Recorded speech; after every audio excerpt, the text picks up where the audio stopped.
Hello, friends, and welcome to the Global Leadership Podcast, where leaders of all sorts come to grow and expand their influence in healthy and holistic ways.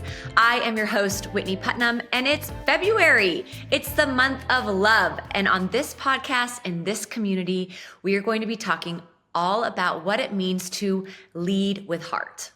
Now, when I think about leaders in the 1900s, I think about leaders who are more buttoned up and closed off. And while that stereotype may not be entirely true, that type of leadership certainly cannot fly in today's workplace anymore. Now people are drawn to leaders who are injecting their leadership with heart and passion. People are looking for leaders who are leading with vulnerability, honesty, and authenticity. We want leaders who think about the well-being of their employees just as much as thinking about results. Today, we're talking to Global Leadership Network President and CEO David Ashcraft. And in this episode, we're going to be talking about what it means to have permission to lead with vulnerability. And you might just hear about his 2-year disco phase. So listen, if you've been wanting to learn what it looks like to show up as your honest, true self as a leader, or maybe there's a leader that you really admire, that you know leads with heart, and you want to gain practical insight as to how you get to lead like that also, then this is your episode. Let's dive in and listen to the conversation. Hey, David. Hey, Whitney, it's good to talk to you today. It's good to talk to you too. Happy February. Thank you very much. Yeah. It's cold season, isn't it? As in weather cold season, I think. So at least here. Yeah, it is. Yeah. Is it cold there where you're at right now? I'm in Chicago today, and it is very, very cold. It's painfully cold. Yeah. So. See, when you live in Texas, David, you get all this great sunshine. It's a big perk. My wife saw a meme from Texas, and there was just a dusting of snow on the ground, and the caption was, "We will rebuild." And like that dusting of snow was a devastating storm. It is. All of we Texas will rebuild. shuts down. We're tough. So yeah. It's so true. That was fun to see. But my kids loved making snowmen. So you get one day, and I'm good with that. 364 other days without snow, I'm okay. So Exactly. that's why you live here. Well, hey, we're going to be talking about leading with heart this month, David. And, you know, we've had a ton of great summit speakers talk about leading with heart. So we've had Marcus Buckingham, and we have had Craig Rochelle talk about leading with heart. Marcus talks to us about how to design love into work. Craig's really shared with us, hey, you know, you can really lead with heart when you actually show excitement and come alongside your staff really well. But David, I'm really curious, just in getting to know you and as our listeners get to know you, what does leading with heart mean to you? You know, it's interesting, Whitney. I will almost tie that to one of our values at the GLN is authenticity. And so leading with heart to me means, in part, just being real, being honest. And so if you're going to be real and honest, that means you've got to show some vulnerability. You've got to show some heart or passion of what hits you, what doesn't hit you. And so the two are probably more closely related than I think oftentimes I've maybe thought in the past. But just being real. And hopefully there's a little bit of heart in there somewhere that's going to come out from time to time. And I think sometimes we're afraid to show who we really are. I think sometimes we're afraid to show what our passions maybe really are. Or maybe we're in a position where we think we're not allowed to do that. But I think, again, authenticity is probably, to me, the overriding thing. And then heart is the second part of that. I love that, David. That's so good. And I've also often felt like in teams, when someone gives permission to show vulnerability, right? Yeah. It's almost one of those like caught, not taught things. Vulnerability is like, I'm going to catch you being vulnerable, which allows me to be more vulnerable as well. Yeah. Would you say, David, when you think about kind of your journey in leadership, has vulnerability, authenticity, leading with heart, has that always been more natural for you, or what's been your journey in that? So I probably tend to be more reserved. And so by being reserved, that might seem like, not willing to show heart or authenticity. I tend to be, Whitney, a leader that I don't need to know. I don't need everybody to know every every flaw, every fault, but I'm okay with people knowing flaws and faults. And so there's a balance of going too far, being too authentic. And I think to the point where some leaders, I go, oh my, they've got so many issues, I'm not sure I want to follow them. And then there are other issues that, or other leaders that will show a level of flaw to help me know, okay, they're not a perfect person, neither am I, and that's the kind of person I want to follow. So there's a balance there. So for myself, trying to be authentic, trying to be real in my teaching, trying to say, here's where I struggle with this, as opposed to trying to act like I know every passage that I'm teaching. I mean, I taught for 32 years as a pastor, and so there are so many things that I had to teach that I would struggle with myself personally. And so I would just say, hey, this is one that I have not yet mastered. This is one where I struggle. And here's how I struggle in this particular area. I think it's important to be able to do that. David, I've always been curious about that with pastors, because oftentimes when teachers or leaders present a topic, it sounds like you have it all together. And then sometimes you're sitting in the seat wondering, why can't I get my act together and Yeah. fast for 48 hours and do all these XYZ things that people are saying? And so how did you, even as a leader, again, it sounds like you're just modeling it yourself, but was there any way, do you have kind of a story where maybe you didn't feel like you could show up as yourself? Or how did you start learning to overcome that and just be who you really are? So part of it was even my mindset in why I was teaching in the first place. And I never felt like it was my job to teach and my responsibility that because of my teaching, lives were going to be changed, or a person's life was going to be changed, that I had to somehow convince somebody that they needed to live differently. I always took the approach that my job is to teach scripture and what God says about how to do life and how to do it well.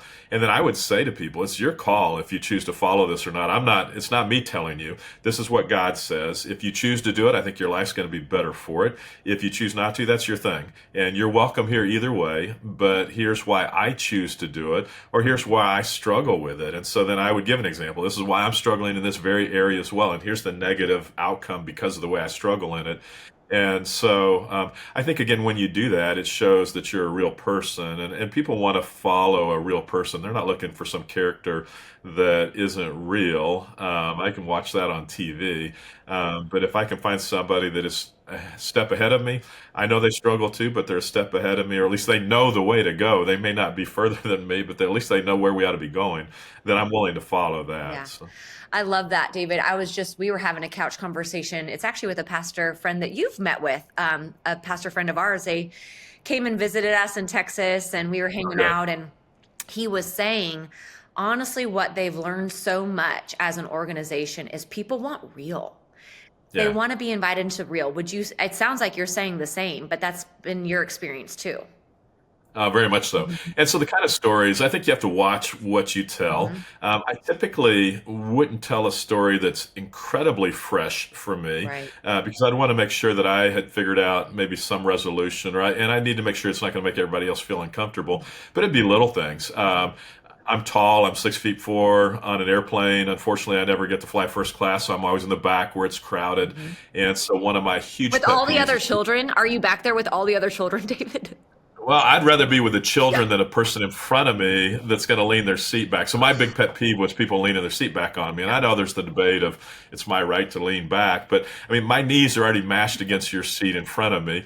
And so when people lean back, they're right in my lap. And so I haven't done well over the years with that. So much to the point, one time Ruth and I were traveling and the guy leaned back on me. And I mean, I try to do all the annoying things like shake my knee so that it'll rattle him and stuff. And I'd done every sign I could to get him to move and he hadn't done it. And I'm not saying those are the right things to do. That's what I did. Right. And so at some point, I finally leaned up to him and said, why don't you come back here and sit on my lap? We'll both be more comfortable. And Ruth sitting beside me was just shocked. And I shouldn't have done that. And it could have ended up bad. Sure. But I mean, so I shared that story at church and people still, I shared about Ruth and I went to Disney World when we had a 2-year-old son. And we're in Florida.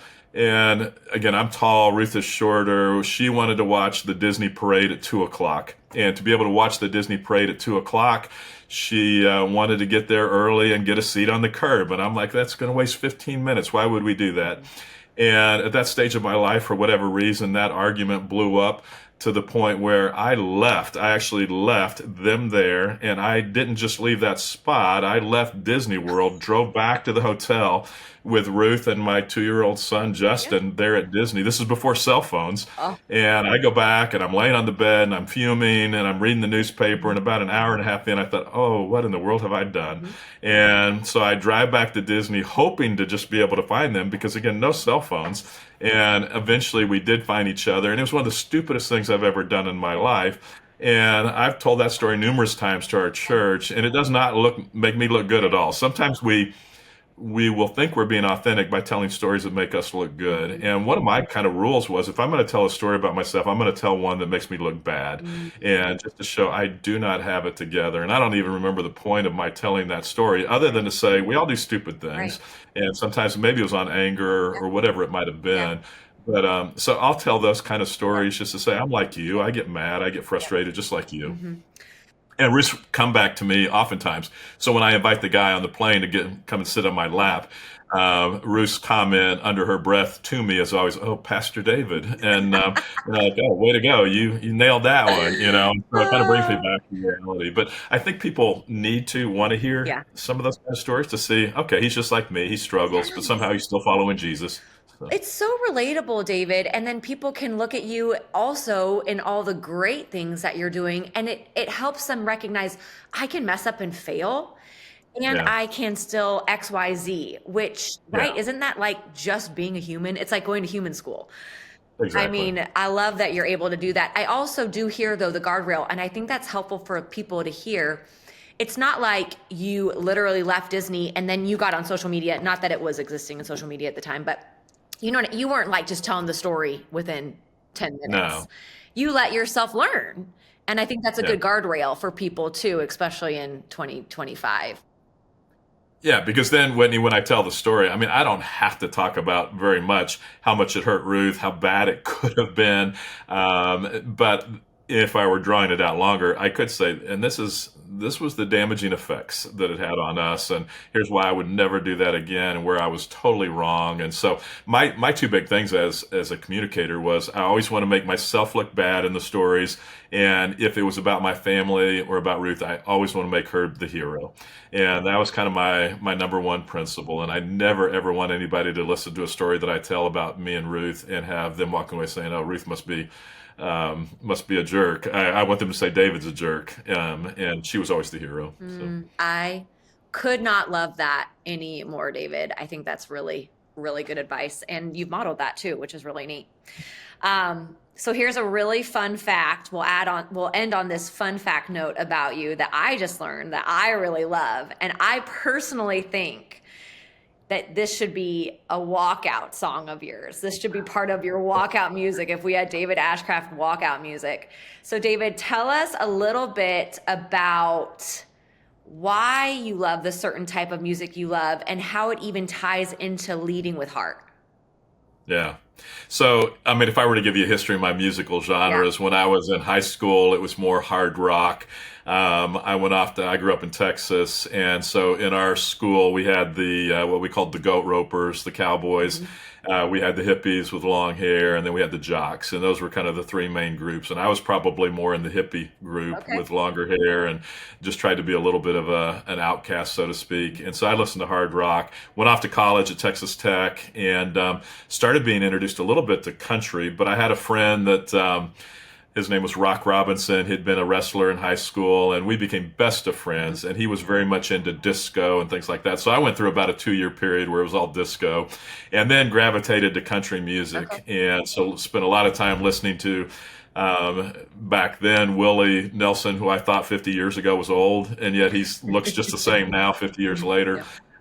But Jerry Jeff Walker, and they were known as the Outlaws, and so they were just a little bit of a renegade country music, and so grew up listening in my college years to them, to the point where I just grew to love country music. And what I loved about it, not only the sound, which I love the sound, and by the way, I think country music now is the old classic rock of the 60s and 70s, but I love the sound, and I love the steel guitar, but I just love the stories. And so what resonates with me is I can listen to a song and it just touches all these different parts of my emotions. And so that's why I love country music. I love that. Willie Nelson would be really proud. He'd be really happy, I think, right I don't know. I've been to enough of his concerts, and the funny thing back then, and so he must have been, I don't know what he is now, he's 90 or something. So back then he'd have been 45 or 50, but he looked exactly the Oh, same. yeah. And you'd go to one of his shows, and it typically wasn't in arenas, it was in clubs. And, so you'd be 40, 50 feet away from him as he's playing, and he'll play all night to the point where after about 2 or 3 hours, like, I'm done, and I'd leave, and he'd still be up there playing away. But anyway. That's pretty amazing. I mean, talk about somebody who's leading with, I mean, obviously the passion, right? You can hear that inside of them. Yeah. You hear that. And I mean, we could talk about this forever, but doesn't that even equal longevity of career when you feel so deeply about something? I Yeah. feel like there's a huge correlation there. Well, David, this has been really, really fun. Thanks for joining us as we talk about leading with heart. We're going to be talking about leading with heart all month long. And thanks for all of your just nuggets of truth along the way in this episode. Thanks, David. Hey, you're welcome, Whitney. Good talking to you. Wasn't that a good conversation? The phrase that really sticks out to me is permission to show vulnerability. And yet, as humans and leaders, sometimes we're really afraid to show up and lead with heart for fear of rejection or not being accepted inside of that sphere. And yet, it's exactly what draws us together as humans: connection, authenticity, vulnerability. This is something that I've actually been wrestling in my own life. My husband and I really recognized how some of the people we were getting to know in our community, that they were really lonely. And my husband and I wanted to be a part of the solution. And so we actually just decided we were going to open our home, open our doors, and have these people we were getting to know in our home for dinner and good conversation where we could connect with them and get to know them. And I have to tell you, when I was sending out the text messages inviting these people that we really wanted to connect with, I was nervous and afraid for fear of rejection, but I knew that I was supposed to lead with heart in this area of my life. And I have to be honest, I was rejected sometimes, and it hurt. But here's the good news. The people said yes and came and sat at our home, and where we were able to connect and have fantastic conversation. It was such an incredible experience for both me and the person at the table. And so that's it. When we show up as our vulnerable selves, when we take the risk, we see incredible outcomes. So I'm just going to end there with the thought that being vulnerable takes bravery, but ultimately it is what connects us as humans. So maybe your next step in leading with heart is sharing this podcast episode with a friend and starting the conversation about what it means to lead with heart. Thank you so much for joining us today. We are so glad you are a part of this podcast community, because we know that when leaders get better, everyone wins.